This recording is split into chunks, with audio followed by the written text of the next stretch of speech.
Журналистер арасында қаңтар айы қаламды қаңтарып қояр қызықсыз ай болып саналады. Әдетте мекемелердің бәрі жылды қорытындылап, қайнаған қызмет қоғамдық қарекет қазанының қақпағын жылы жауып қойып, жайбарақаттыққа көшеді. Осы тұста журналистер жаңалық іздеп шарқ ұрып, шырпыр болады. Ал биылғы қаңтар сол дәстүрлі мінезінен айнығандай. Әуелі абыр-сабыр мәжіліске барлық деңгейдегі мәслихаттарға депутаттар сайлау өтті. Іле облыс басшылығы ауысты. Қыстың қаттылығына орай тұрмыстық коммуналдық шаруашылық саласында қиындықтар туындады. Облысқа жаңа әкім келген тұста. Облыс орталығының су желілері жарылып, қия шабыс болып жатқанда. Қатты аяз екі құлаш жер астындағы ескі турбаларға да жетіп, оларды жарып жіберген екен. Айдың екінші жартысы министрлер кабинетінде болған ауыз түйіспен ерекшеленді. Одан Ақмола облысының басшылығы да сырт қалған жоқ. Өңірдің бұрынғы жетекшісі Сергей Деченко мәжілістің депутаты ғана емес, вице-спикер Нұрлан Нығматуллиннің орынбасары болып сайланды. 12 жыл бойы облыстың бірнеше әкімінің орынбасары болған Қадырхан Отаров Қазақстан Республикасы жер ресурстарын басқару агенттігінің төрағасы болып тағайындалды. Айтқандайым, премьер-министр Кәрім Мәсімов өз фейсбугінің бетінде Қадырхан Отаровты жаңа ұжымға таныстыру сәтті түсірілген фотосуретті жариялады. Бұл суретті көрсете кеткеннің артықтығы болмас. Кәрім Мәсімовтің интернет бетінде оның Ақмола облысына іс-сапарынан да суреттер беріліпті.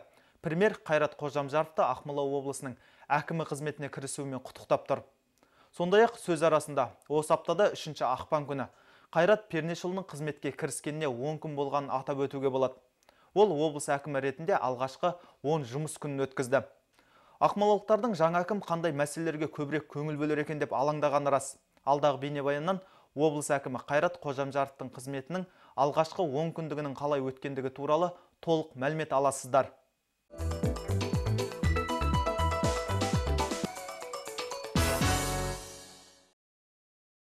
15 қаңтарда болған парламент мәжілісі мен барлық деңгейдегі мәслихат депутаттарын сайлау заң шығарушы органмен қатар жергілікті билікке де бір қатар өзгерістер ала келді.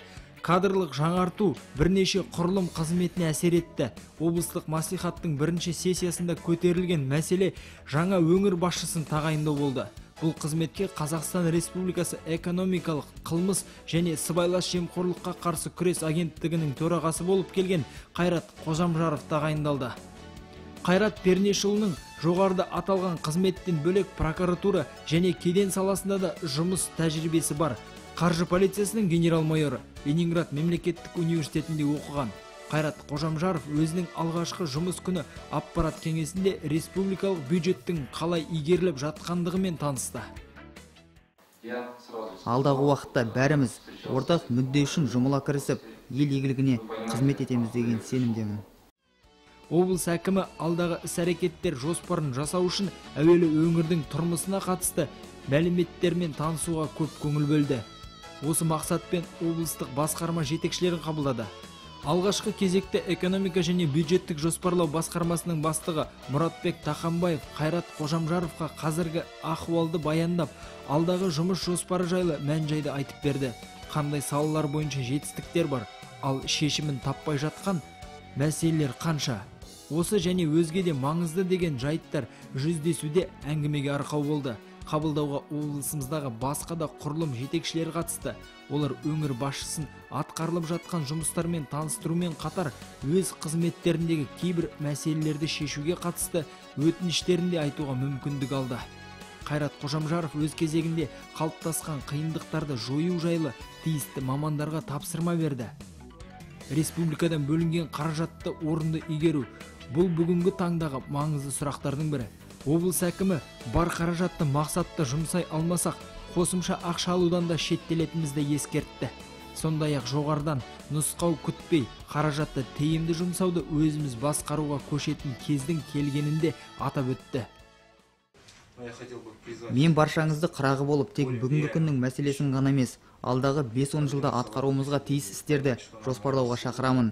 Өңірдің дамуына қажетті қаржыны ішкі мүмкіндікке қарап тиімді жұмсауды үйренуіміз қажет. Барлық басқарма өкілдерін қабылдап ардагерлермен кездескен облыс әкімінің алғашқы 10 жұмыс күні қарбаласқа толы болды. Қайрат Қожамжаров өңір үшін маңызды міндеттер қатарында Бурабай курортты аймағын дамытудың және облысымызға көгілдір отынды жеткізу мәселесін басты назарда ұстау қажеттігін жеткізді. Облыс әкімінің негізгі жұмыс кестесі танысу тақырыбы аясында болды. ендігі уақытта нақтылы нәтижеге назар аударылатын болады. Ернұр Нұрғалиев, Ердәулет Байдуллаев, Нұрлан Қажымұратов, Апта.